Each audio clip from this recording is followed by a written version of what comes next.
it going, everybody? Welcome back into Earth Nerd. I am Bryce West, and today we're going to be doing a video on Boonboomger so far. This is the first one of these videos that I've done sort of halfway through the show. I'm going to be talking about my overall thoughts of the show so far with I plan on doing this with Kamen Rider Gabu.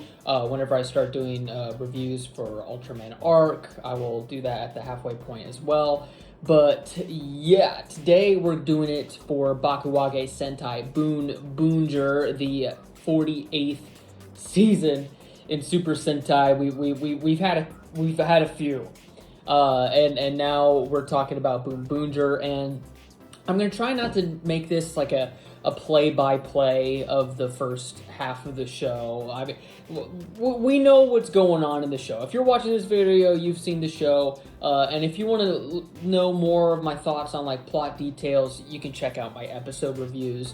This is just going to be my overall thoughts. I'm not going to talk about every single event that has happened in the show so far, just generalized summarizations of what's been going on in my thoughts on that. So we're going to go ahead and get started with the characters here. We got our Red Ranger, Boon Red Taya.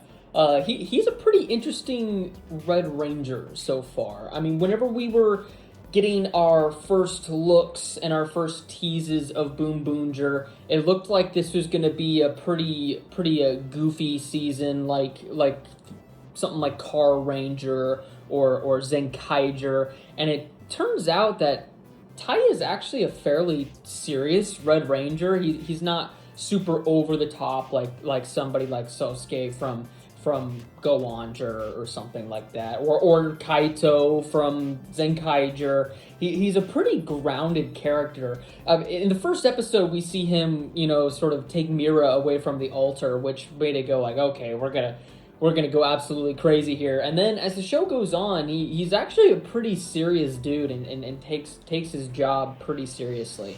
So we don't know too much about Taya. We know that like his whole goal has been to get into the Great Grand Prix to win this race. This is pretty much his goal throughout the show. It's how he met his comrade Boondorio Boondaris. I think you can imagine what that reference is there, but yeah, that's pretty much what's seeming to be his story arc throughout the show is getting to that Grand Prix.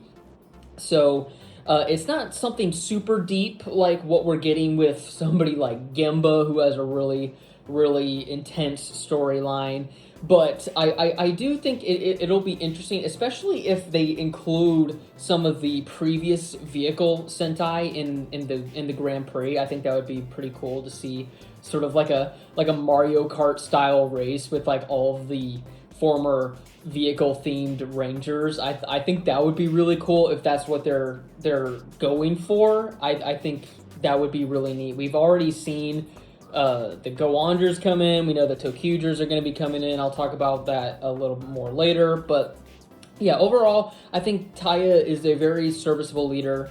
There's nothing too crazy fantastic about him, but there's nothing holding him back either. I think he's a very solid leader. So next up is Ishiro, the Blue Ranger, Boon Blue, and he doesn't really get a lot to do in this show. I definitely think he is the least developed out of the main six. We know he's very serious, plays by the book. He doesn't like change, and we have seen him sort of grow past a lot of those things. Especially whenever it comes to dealing with Mira, the Pink Ranger. But overall, we don't really know a lot about this guy. They've teased some stuff in the most recent episode coming up with him. So we'll see how that develops any further. But overall, yes, he has had a few focus episodes, and those focus episodes were pretty good. he just really hasn't gotten a lot because all of the other characters have gotten just so much more focus. So don't really have a lot to say about him. So Mira Boon Pink, she's a fun character for sure. We open the show with her getting married, and then Taya breaks into the wedding, pulls her from the altar, and says, "Hey, you should come work for me." And then she's like, "Okay," and that's pretty much who she is. I mean, she's a very bubbly, happy-go-lucky type of personality, but also knows whenever it's time to take things serious and get the job done. She's just a very, very fun character. She's definitely the heart of the team, alongside Joe, who I'll be talking about next. Those two are definitely sort of the heart of the team and sort of the wholesome type characters, just the people who you really want to root for. But she, other than the very beginning and sort of her becoming a part of the team and a ranger, she also kind of hasn't gotten all that much to do here lately. I hope that will change here soon so we can have the team be a little more even, because right now the show is just completely flipped to just like completely orange focus, which is cool. He's a cool character, but it does seem like some of the other characters are gonna kind of get tossed off to the wayside for a bit. So hopefully we get some more focus from her here soon. And that's the first three. So we started off with 3 Rangers this season, and then fairly quickly after that, we did get Joe joining the team, the Black Ranger Boon Black. He is a police officer, and I love this guy. He just wants to help out. He just wants to do whatever he can to lend a helping hand.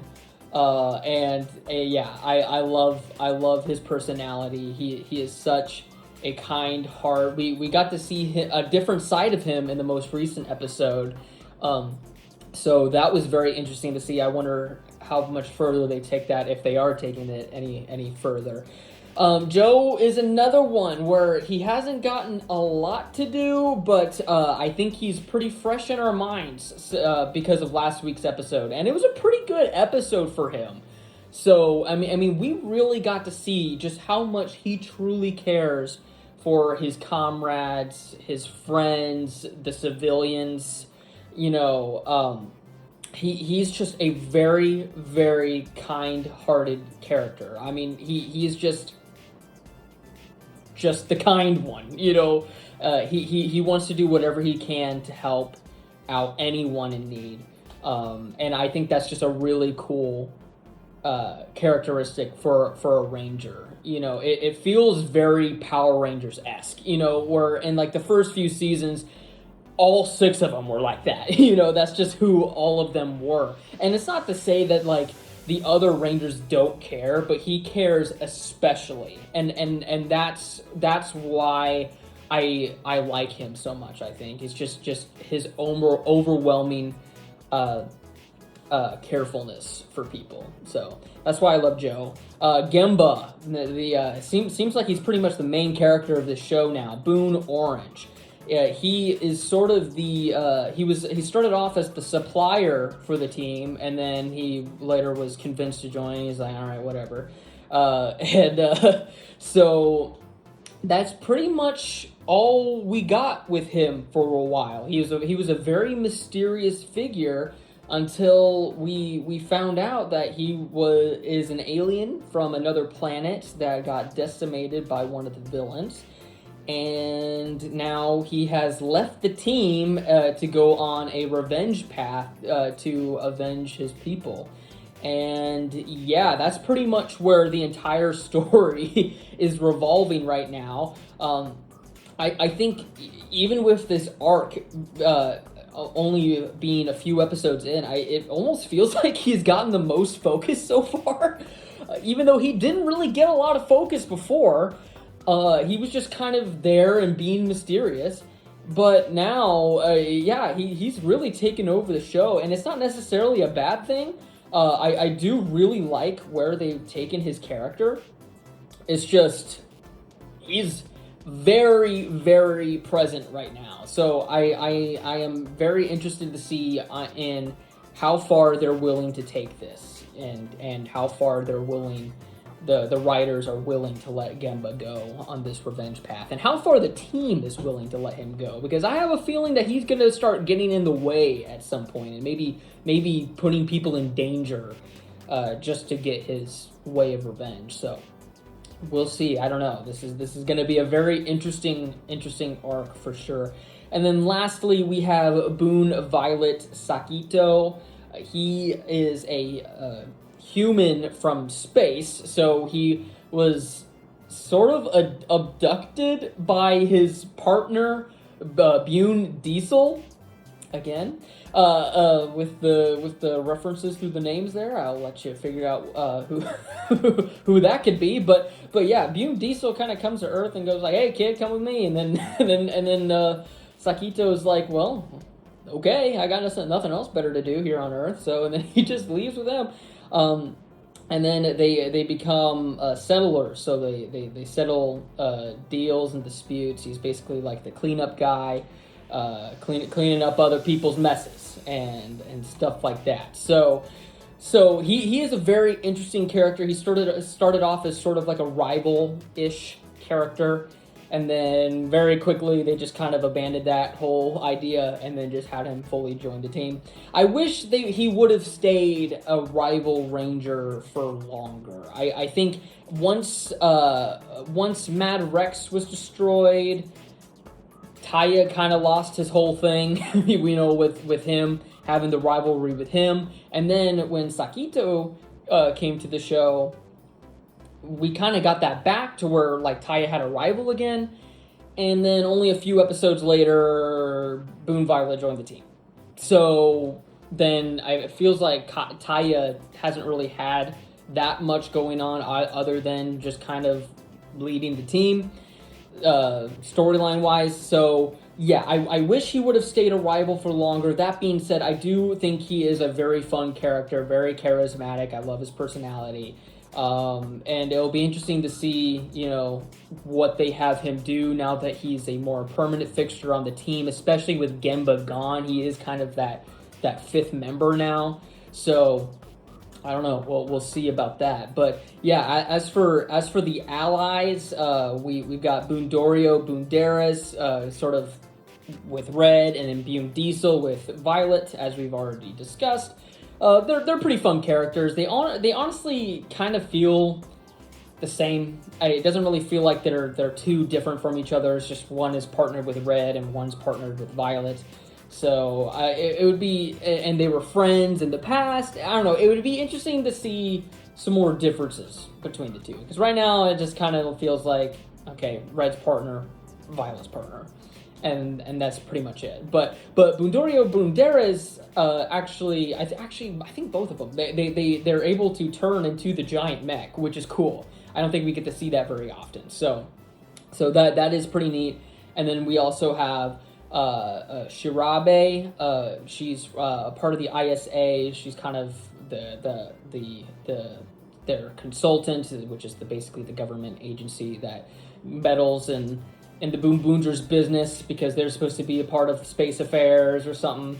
And so she's just kind of there. She has a crush on one of the robots, and that's pretty much it. She started off sort of like getting in the way, and then now she just kind of is there existing and doesn't really get to do much. So I don't know. I think it would have stayed interesting if she continued to sort of interfere with the Boonboomgers, but now she's just kind of their consultant. So she doesn't really get a lot to do anymore. But yeah, that pretty much is it for the allies for the most part.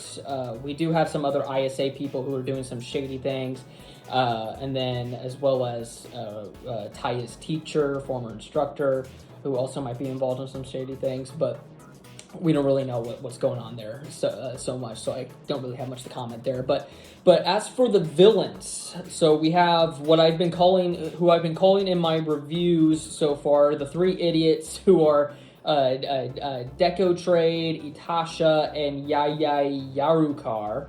And they're basically the comic relief of the show. They are pretty much fully incompetent villains. They never really come close to succeeding. They got their own mech at one point, which is pretty cool. It was just basically a brown recolor of the normal Boonboomger mech, but that's pretty much it. They don't get really a lot to do. They usually just get in the way of the other villains. Speaking of which, we have the generals. Mad Rex, who I talked about earlier, was a rival to Taya, and then he was destroyed. And now, as has been revealed in the most recent episode, he has been revived, but he doesn't remember anything. He doesn't remember his rivalry with Taya, so I don't really know what's even the point of bringing him back, because that was kind of his whole thing with him and Taya, so not really sure what's going on there. I liked him with his first run. I'm not really sure what they're doing with him in the second run, but we will have to wait and see. Then Mad Rex was replaced with Cannonborg, and he's definitely my least favorite of the generals so far. He just really didn't get anything of interest to do, and then by the end of the second lap, he just kind of was destroyed as if he was some other normal monster of the week. It just felt very easy. He didn't really feel like he advanced the plot any further, and yeah, it was just kind of he feels like a cliff note in the show. I feel like here in a few years, people are going to forget that he was even here, because he really just did not get much to do. And then Disrace, he seems like to be the big one so far. He's the one that killed all of Gemba's people on his planet, and he's the one that Gemba wants to get revenge on. So he is kind of the driving force of the third lap so far. So, and like I said, only within these first few couple episodes of lap 3, it seems like Disrace has had the most impact in terms of the villains on the show so far. So we'll have to wait and see how that develops even further, but overall, I think he's been a pretty serviceable villain so far. He hasn't been easy to deal with for the Rangers, and he has actual story implications. So I am liking this race so far. So that is pretty much the majority of all of the major characters in the show. We've also had a couple crossovers that we know about. One has already happened, the Go Onger crossover. I wasn't really a huge fan of this, actually. The episode itself was fine. I liked seeing Go On Red interact with the other Boonboomgers. They had some really funny moments. But other than that, it really just kind of felt really random. It had nothing to do with anything going on in the story. It basically was a filler episode. So I'm not really sure what was going on there, unless they end up bringing them back in the future with some sort of other crossover. It seems like just a ratings boost to me, and nothing more. It didn't really surmount to anything, so it just felt really random. So I wasn't really a big fan of that crossover, and then we know we're getting a Tokuger crossover, at least with Tokyo Ichigo, this lap, this story arc. So I hope it's something better than what we got with the Go Onger crossover, because I don't know, like I don't want them to just bring back people just because. I want there to be an actual reason for it, and for it to actually feel like meaningful.